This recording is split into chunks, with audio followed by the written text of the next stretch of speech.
Hey everyone, how's it going? Welcome to the second episode of the Monday Q&A series. In case you missed it, I will put last week's Q&A video in the link below. But today's question comes from Saurabh Mamtani, and I hope I said that right. And she asks, what skills should we develop before starting a research degree / course in the UK?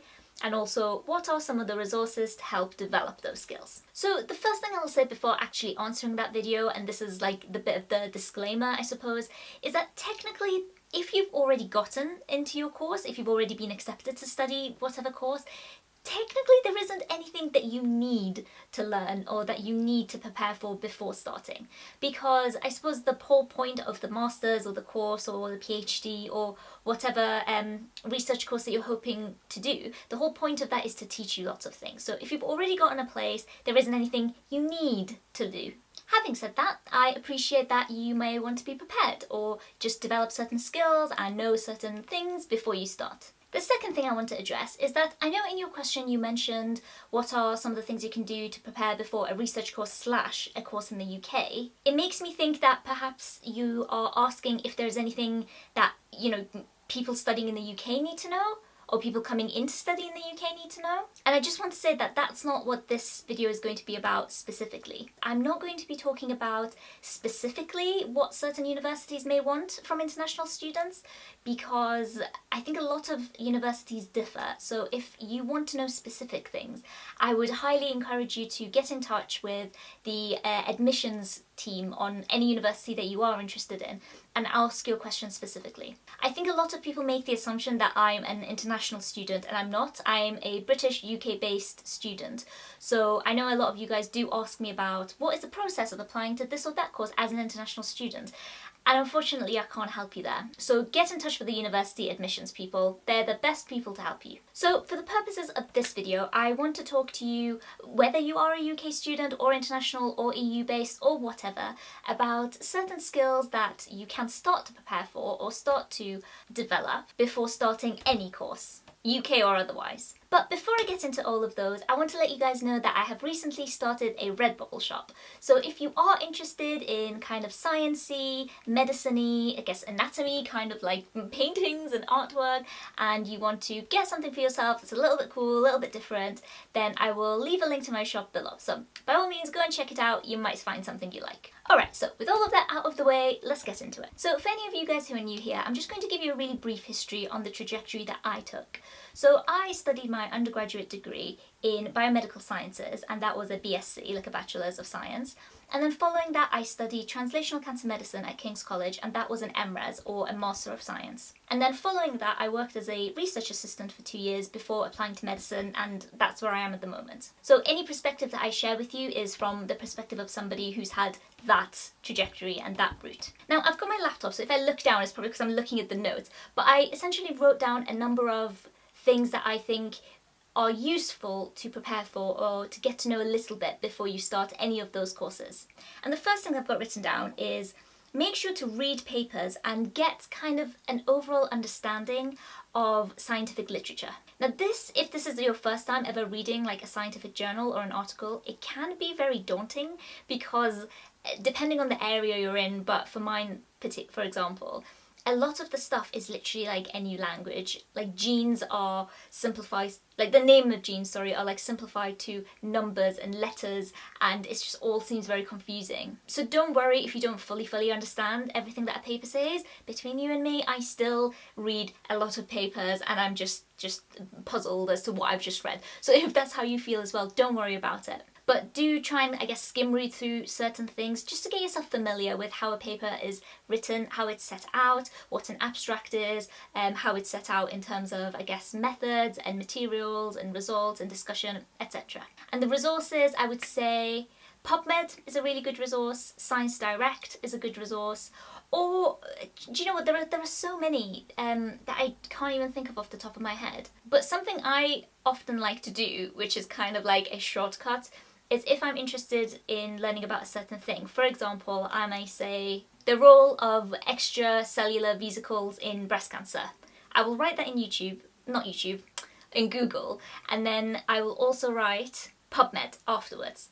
And that will just recognize that you're looking for specific papers, and then lots of links can come up and you can kind of work through some of those and see which ones you will have free access to and which ones you won't. And actually that's a good point to watch out for, because oftentimes universities or schools or certain institutes pay subscription to those resources that I mentioned that have the papers on them so that you can get access. So if you do come across certain things that won't give you access, have a look and see if you can get access to them through your institute. If you can't, don't worry about it. Just try and find free access papers. Maybe you can type that in Google as well. You can just say like the topic of whatever you want to learn, PubMed, and then free article. And hopefully that'll bring you up a number of resources that you can get started with. Now, number 2 on my list is understand and be able to interpret the data you're looking at. Again, going back to the whole thing of papers being difficult to read, sometimes data can be really difficult to analyse if you don't really know what you're looking at. And I mean, the data can be presented in ways that are easier to understand. For example, your regular bar charts or pie graphs. Bar graphs and pie charts. Where's my mind going today? Anyway, so there are things like that that are slightly easier to interpret. But you might come across all of these different plots and all of these different methods, I guess, of presenting data, like heat maps, things like that. So I would say when you do go through those papers, or even if you come across stuff on the internet, kind of understand what you're looking at and how you can interpret that. And I can't think of any specific resources off the top of my head, but I would probably say Google. Google will be your best friend throughout this entire process. And I'm sure that if you search for, I guess, data analysis or something like that on YouTube, then there will be tutorials of people talking you through what each thing might mean. Now, the third one, which is something that I wish I had done, I should have done, and I still haven't properly done it. And that is to kind of get an understanding of basic statistics. And when I say I haven't done it, I mean I haven't done anything extra than what has been required of me to know so far. Now, you don't need to get too complicated with this, because I know statistics is an entire world and there's just so much to learn. But just to give you a little bit of like my own perspective, the software that we used to analyse data when I was both a student and working in a lab was something called Prism. And this was essentially a software that had all of the different features and all of the different statistical tests that you can run on your data. And it does have tutorials within the software itself where it talks you through things, so that's really useful. But I would say, if you think your institute might use that or might use a similar software, again, I would Google this and Google how it works and what each of the tests mean and how you can put your own data through it, etc. And I guess the one step back from all of this is just searching for basic statistics on YouTube, just to get more of an idea of some of the basic tests. And that hopefully should get you started. Number 4 is learn to present and talk through data. Now, the point of this is multifaceted, because on one hand, what I'm trying to get across is that you need to be able to explain your findings or explain your results in a way that is easy to comprehend by somebody who has never come across it before. And it sounds easy, but trust me, try explaining something that you know really, really well to somebody who has no idea what you're talking about.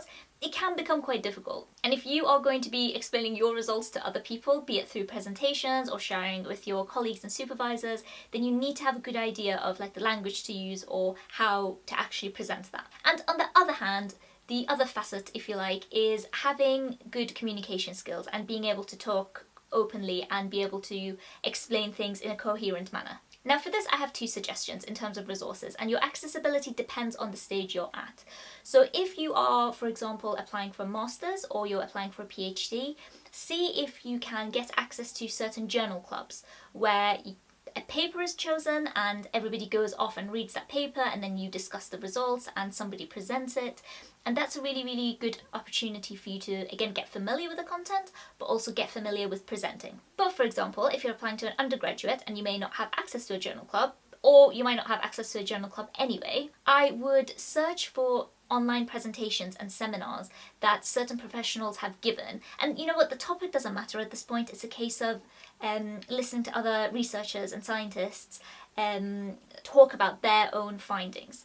So if you look for certain seminars, then you will be able to find them on YouTube. There's plenty of people giving presentations about their findings. And just watch out for key points, like listen to the way that they speak, listen to the, I guess, words, listen to the kind of analogies and things that they use in order to portray the point of their work across. And again, that's a really, really good starting point. Number 5, and oh god, this is something I was really awful at, and that is learn how to maintain a lab book. Now this obviously depends on the kind of research that you want to do. I'm speaking about scientific research, I guess, in my case, or lab-based research, just because that's what I'm most familiar with. But basically, if you work in a lab, aside from, I guess, just a regular notebook where you just jot things down, we were all given specific lab books in which we would write down the experiments we've done and all of the, I was going to say ingredients, I'm thinking about cooking.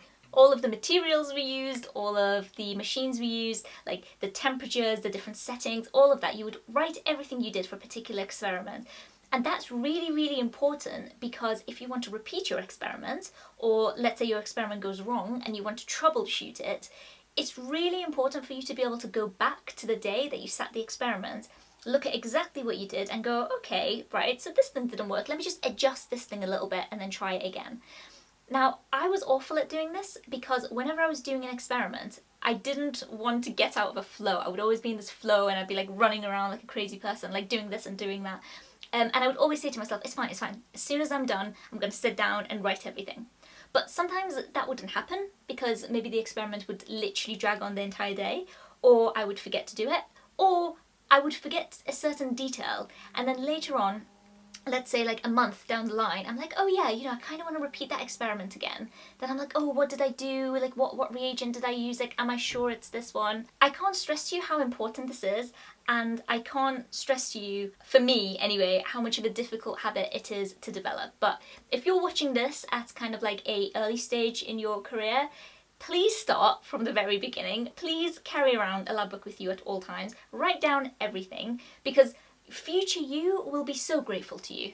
Trust me. And finally, yet another thing that Atousa isn't brilliant at. Number 6, I've written down, try and work on general organisation skills. Use a calendar if you need to, use journals, use diaries, use post-it notes, but try and stay organised. Try and build up that discipline. And that's it, lovelies. I hope that answered your question. And as I said earlier, if you want to check out my Redbubble shop, then I will leave a link below. I've also left all the details for my social media and Instagram if you want to send in your questions, so please go ahead if you would like to do that. But otherwise, I hope you're having a wonderful day, and until next time, take care, and I'll see you later.